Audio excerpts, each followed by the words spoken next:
Today, I want to talk about sourdough. So I baked bread for about 20 years. Most consistently, I've done the old classic New York Times no-knead recipe, but I baked plenty of other kinds, and I enjoy it. As with all cooking, I love the transformation and the art that's fundamental to the act. And though it makes my 8-year-old daughter roll her eyes and stomp out of the room when I say it, it's also the application of love to the ingredients as a reagent. Now, as I speak those words, it occurs to me that this maybe comes off as the moment in the Breaking Bad pilot where Walt makes things change colors in front of the class while he provides the audience a helpful footnote to the theme of the whole show. I'll just say, if there's anything I could make millions of dollars off of by making 50 pounds of it, the only thing that comes to mind, frankly, is my nachos. And, well, if there were any possibility of that, I would have done it by now. Still open to any suggestions anybody might have where that is concerned, all the same. Like many people, I tried my hand at making sourdough during the pandemic. I followed the method of creating my own starter as outlined on, as I recall, the King Arthur website, and for whatever reason, it wasn't all that successful. A few measly little bubbles, very dense loaves, and my wife stressing out over all the different containers taking up space in the refrigerator. Hey, it was something to do during lockdown. What can I say? So then, about a month and a half ago, my 12-year-old said to me out of the blue, "Dad, can you make sourdough bread sometime?" I said, "Sure," and then promptly forgot about it. It was getting into the holidays. There were other concerns that were taking a front seat, and I just let it slip off my radar.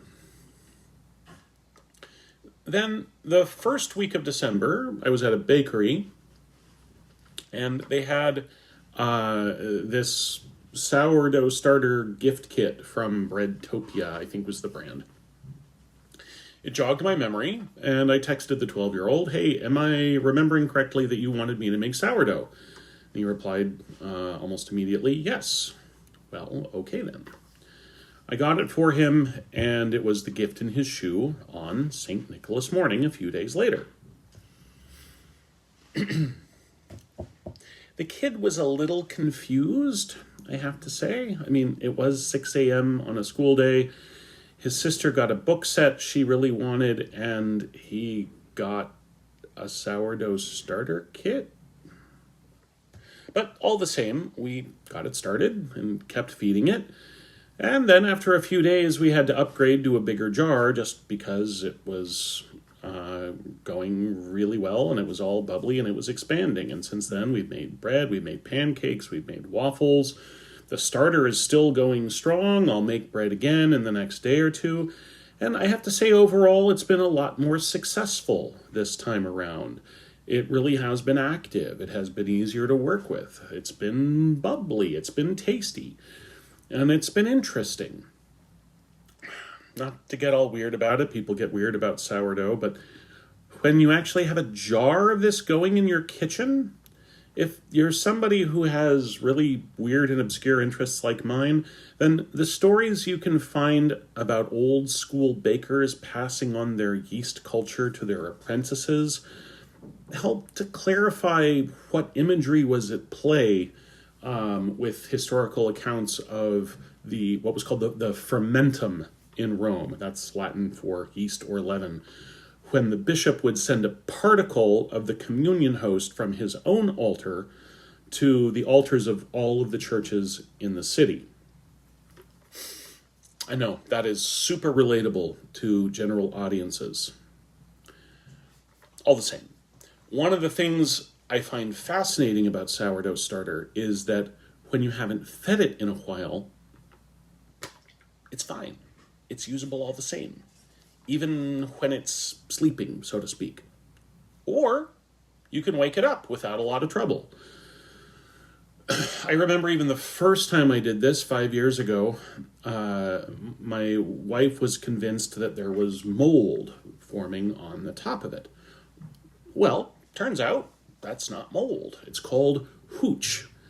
It's residual alcohol, and it usually means you haven't fed it enough recently.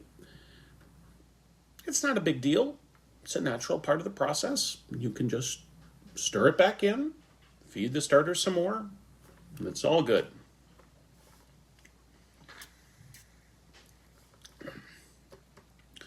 The thing is, if you're doing it from scratch, the ingredients aren't particularly special. Flour, water, and yeast, that's it. But then you have to mix them right. And then you have to basically do the same thing every day, even though it doesn't look like much is happening. And then, one day, it's going to be all bubbly and happy, and you're going to have to move it to a bigger jar. You still have to take care of it and be consistent. And then, the reward will be tasty, whether it's bread or pizza dough or pancakes or what have you. On the other hand, if somebody gives you some starter that you then cultivate and feed, or if you give some of your starter to somebody else, then that sourdough will carry a memory, so to speak, of what it was used for before. It's not for nothing, I suppose, that we borrowed the word culture from this. Although the metaphor has its limits, and maybe that's a discussion for another time. It's all a bit of an exercise in patience and consistency. But if you can manage that, the transformation is amazing. And the art comes in with how simple ingredients and repetitive processes combine with little details. Some you can control, some you may not be able to.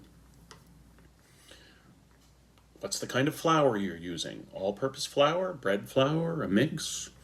I have one friend who really likes adding a bit of rye flour to the feed, for example.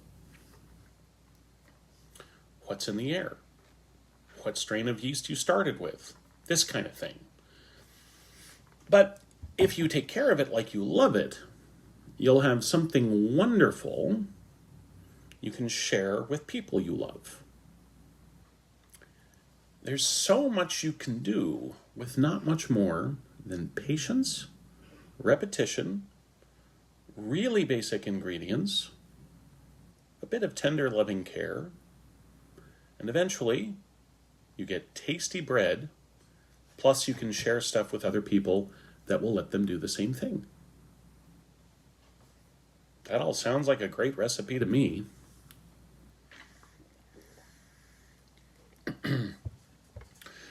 On a different matter entirely, I went to Costco again a couple of days ago and upgraded my phone, filled my gas tank, bought a smoothie blender, wine, and then juice boxes, lunch meat, and popcorners for when my kids go back to school next week.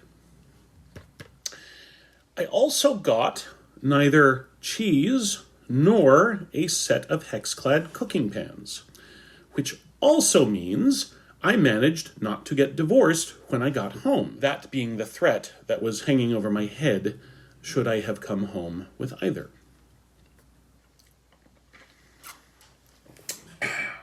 Anyway, Happy New Year, everybody.